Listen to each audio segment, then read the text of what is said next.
सब ठीक ठाक हैं। आप देख रहे हैं चैनल सर वकार वहीद। हज़ारों बच्चियां एक ही सवाल पूछ रही होती हैं कि सर हमने मैट्रिक कर लिया, क्या हम लोग आर्मी एयरफोर्स में जा सकते हैं, क्या हमारे लिए कोई रास्ता है।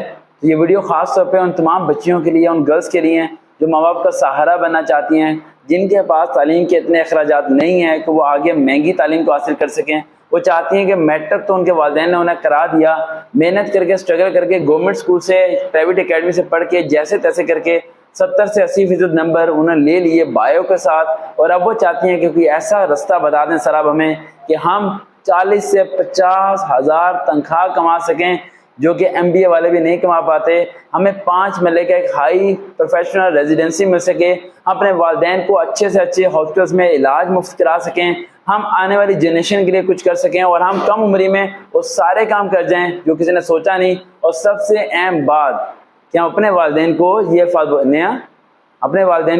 अल्फाज बोल सकें कि आज के बाद आपने जॉब नहीं करनी, आपने जॉब नहीं करनी। ये बहुत बड़ा काम होता है। अगर कोई बेटा हो या बेटी वो ज़िंदगी में इस मुकाम तक पहुंच जाए कि वो अपने वालिदैन को ये कहने के काबिल हो जाए कि आज के बाद आपने जॉब नहीं करनी। तो ये वीडियो बड़ी खास तौर पर आप लोगों के लिए बना रहा हूँ।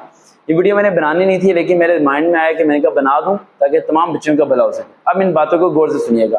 पहला पॉइंट, पाकिस्तान एयरफोर्स के अंदर और नेवी के अंदर गर्ल्स अप्लाई कर सकती हैं, आर्मी के अंदर गर्ल्स इंटर से पहले अप्लाई नहीं कर सकती। पॉइंट क्लियर हो गया। आर्मी के अंदर जॉब्स आती हैं AFNS, वो होती है नर्सिंग जॉब। क्या होती है? नर्सिंग। जो एयरफोर्स और नेवी के अंदर आती है वो नर्सिंग डिपार्टमेंट की नहीं आती, वो मेडिकल असिस्टेंट होते हैं। इन दोनों में पहले फर्क को वाजे कीजिएगा। फॉर एग्जाम्पल आप आर्मी के अंदर अप्लाई करते हैं, FSC प्री मेडिकल करने के बाद, मैट्रिक के बाद आप आर्मी के अंदर अप्लाई नहीं कर सकते। ये बहुत सारी बच्चों की गलत फहमियां हैं और बड़ी एकेडमीज यहाँ पर खुली हुई हैं जो बच्चों को मिसगाइड कर रही होती हैं कि भाई तुम हमारे पास तैयारी कर लो तो मैट्रिक के बाद पाकिस्तान आर्मी के अंदर चले जाओगे। हालांकि पाकिस्तान आर्मी के अंदर मेल जाते हैं मैट्रिक के बाद, इंटर के बाद फीमेल जाती हैं। गर्ल्स इंटर से पहले नहीं जा सकती हैं, और जाती हैं तो नर्सिंग डिपार्टमेंट में जाती हैं और किसी डिपार्टमेंट में नहीं जाती। नर्सिंग डिपार्टमेंट कौन सा होता है? इंजेक्शन लगाना, मेडिसिन देना, या फिर स्क्रिप्ट लिखना, या चादर चूदर भी सही करने में भी मामले में आ जाता है। लेकिन उसमें जाके मसला ये होता है कि जब वो इंटर के मीडियम में जाती हैं तो उनके टेस्ट होते हैं। जो टेस्ट पास कर जाती हैं वो डायरेक्ट कैप्टन बन जाती हैं, और जो टेस्ट प्रॉपर्ली पास नहीं कर पाती वो नर्स ही रह जाती हैं।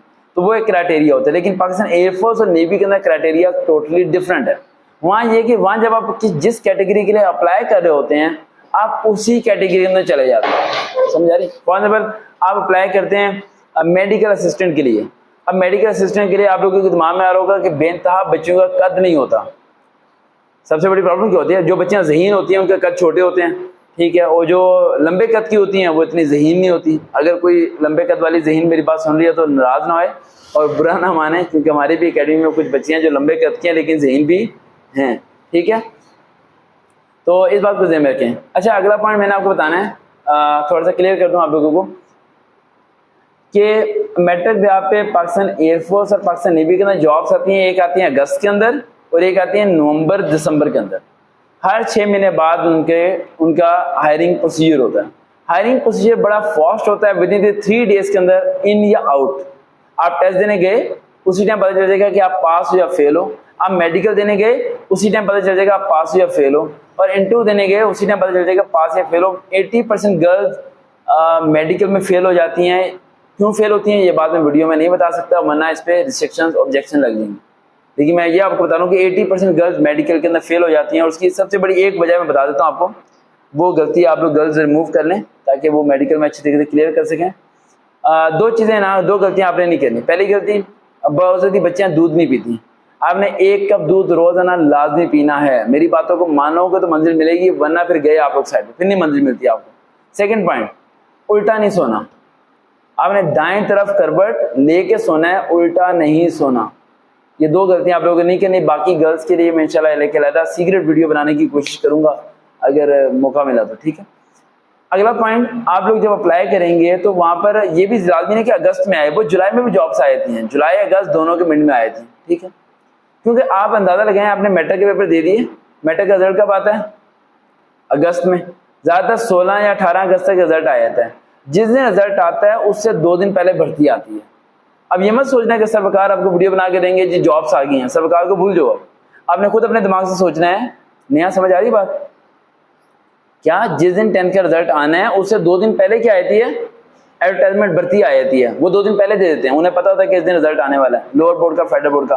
फेडरल बोर्ड का पहले आता है, लोअर बोर्ड का बाद में आता है, तो वो ऐसे ही एडवर्टाइजमेंट देते हैं कि वो लोअर फेडरल बोर्ड दोनों के दिमाग में होता है।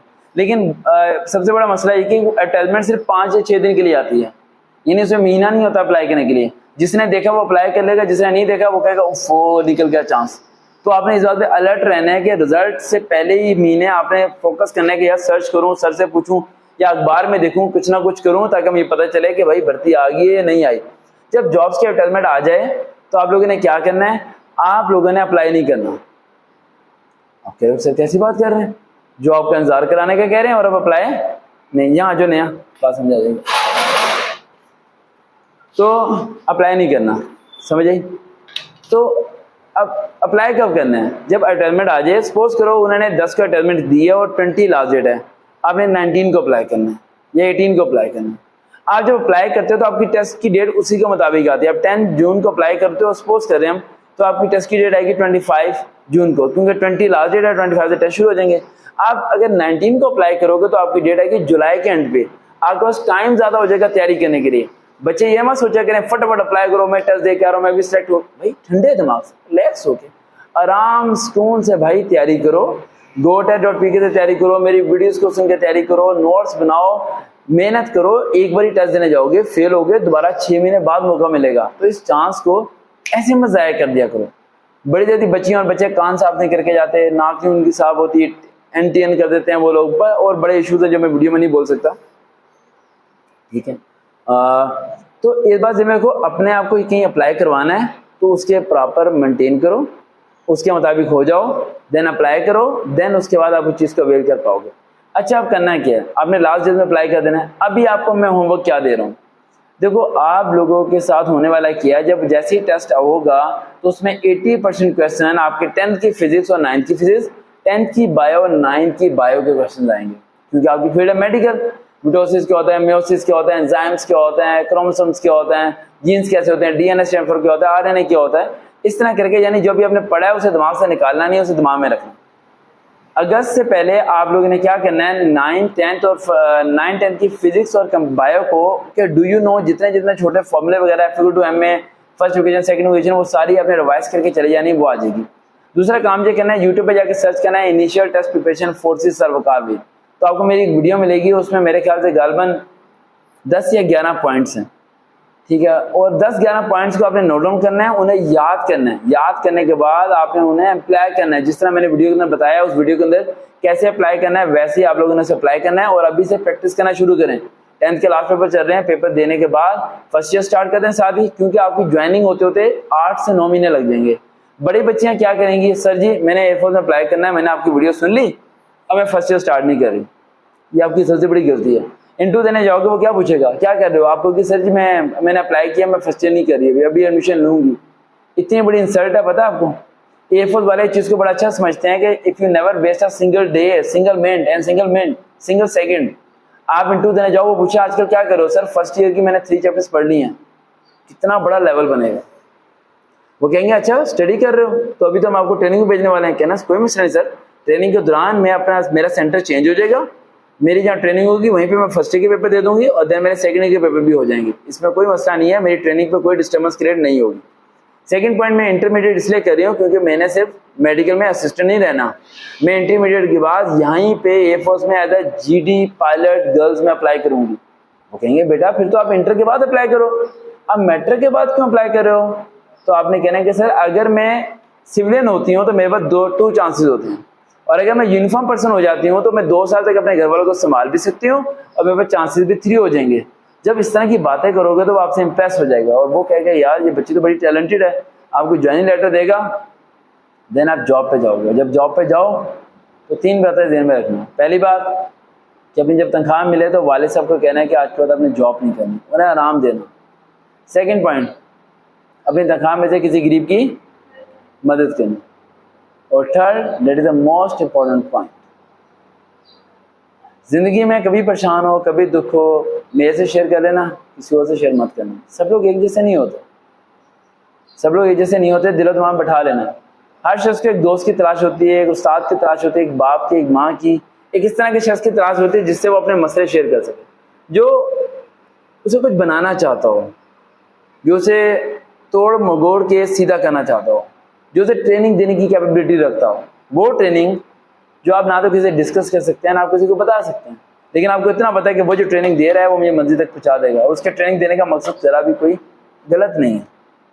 तो इस तरह के जब ज़हन में आएगा और किसी पे अंदाज यकीन करोगे लेकिन वो शख्स यकीन के काबिल हो तो बेटा फिर आपको मंजिल मिल जाएगी। ये उसी तरह के मैं आपको कहता हूँ कि बेटा आप 9 वर्बल के क्वेश्चंस 10 बारी करें और आप 10 बारी करते हो और आप कहते हो कि सर बिल्कुल सही हो गए हैं, मैं कहता हूँ उन्हें 10 बारी और करें, आप कहते हो सर सही तो हो गए फिर दोबारा क्यों करूँ, तो फिर आप सेलेक्ट नहीं हो सकते। लेकिन अगर आप मेरी बात को आंखें बंद करके माने सर ने क्या है ठीक हो गया फिर भी करो फिर भी करो, सर क्या करवा रहे हैं, क्या 10 सवाल सही करवा रहे हैं, नहीं, आपकी स्पीड तेज करवा रहे हैं जो आपको नहीं पता, जो आपको उस्ताद को पता है कि वहाँ कैसे पास होना है। वहाँ हज़ारों लड़कियाँ आएंगी, आपको क्या लगता है आपसे खूबसूरत कोई नहीं होगा वहाँ पर, हज़ारों होंगी। क्या आपसे अच्छी पर्सनैलिटी में कोई नहीं होगा, हज़ारों होंगी। क्या आपसे अच्छी इंग्लिश कोई नहीं बोलेगा, हज़ारों होंगी। एक से बढ़कर एक एक्सपर्ट लड़की होगी, कोई बीकन से पढ़ के आई हुई होगी, कोई डीपीएस से पढ़ के आई हुई होगी और आप एक गवर्नमेंट स्कूल से पढ़े हुए होगे। मुकाबला बड़ा सख्त है बेटा, इट्स वेरी हार्ड जॉब, लेकिन you must have to do a hard work. तुम्हें हार्ड वर्क करना है और उस चीज़ को अचीव करना है। समझ आ गई? अब अगर इसमें अप्लाई करना तैयारी मैं करवाऊंगा, बेफिक्र रहिएगा। इस बार हम लोग रिकॉर्ड कैम्प करेंगे पाकिस्तानी फौज में, मेडिकल में गर्ल्स जाएंगी सबसे ज़्यादा वो अकेडमी से।